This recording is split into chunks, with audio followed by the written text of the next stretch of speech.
اسلام میں قبر پکی بنانے کے بارے میں کیا حکم ہے؟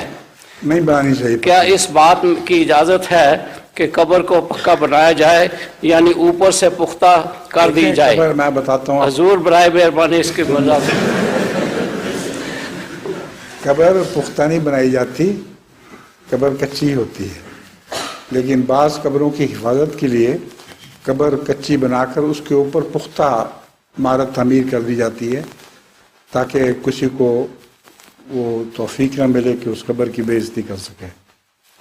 تو اسی لیے رسول اللہ صلی اللہ علیہ وآلہ وسلم کی قبر اگرچہ خود قبر کچی تھی، لیکن بعد میں جب یہ خطرہ پیدا ہوا کہ کوئی منافقین یا شیاطین بیرونی جو صلیبی جنگوں میں آنے والے، وہ رسول اللہ صلی اللہ علیہ وسلم کی قبر پر بدنیت رکھتے تھے کہ اس کو کھیڑ کر اس کی بے عزتی کریں، تو اس وقت پھر اس قبر کے اوپر ایک پختہ عمارت تعمیر کر دی گئی.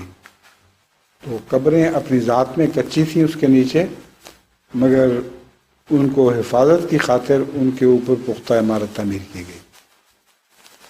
حضرت مسیح علیہ السلام کی قبر دیکھیں جی وہ کچی ہے. جی جماعت میں رواج ہے کہیں پختہ قبر نہیں بناتے.